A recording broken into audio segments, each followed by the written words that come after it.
ছি ছি ছি ছি বেটা, ধিক তোর জীবনের উপরে বেটা। কত নারী দেখবি বেটা, এত নারী দিয়ে করবি কি আব্বা? এত নারী দিয়ে করবা কি? এত ছবি দেখে করবাটা কি? এক পুরুষের জন্য তো এত মহিলা দরকার নাই, যৌবনের চাহিদা পূরণের জন্য তো এত নারী দরকার নাই। ওই বেহায়া নর্তকী তো তোমার জন্য সাজে নাই, টাকার জন্য সাজছে। মোবাইলের নারী, ফেসবুকের নারী, ইউটিউবের নারী, টেলিভিশনের নারী, অথবা রাস্তার বেহায়া বেপর্দা কন্যা নারী মেয়ে, আল্লাহর কসম ও তো তোমার জন্য সাজে নাই, ও সবার জন্য সাজছে।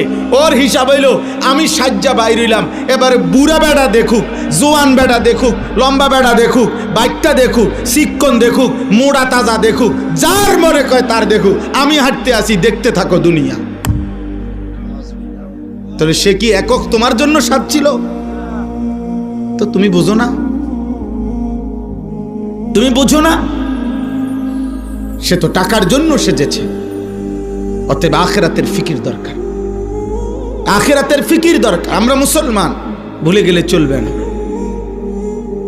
আমরা ইমানদার, আজ না হোক কাল এই আলো শেষ হবে আমার জীবনে, এই অন্ধকার শেষ হবে, রাত ভোর হবে, দিন অন্ধকার হবে, পৃথিবী থেকেই যাবে, আমি কবরে চলে যাব।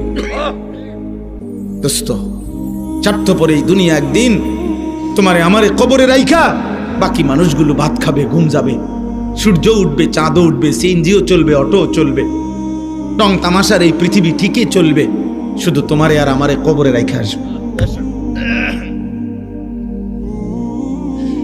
এটাই সত্য, এটাই বাস্তবতা, এটাই চিরন্তন সত্য। একদিন তোমার কথা কেউ মনে করবে না, বন্ধুদের কারো মনে থাকবে না, কেউ না, কেউ না।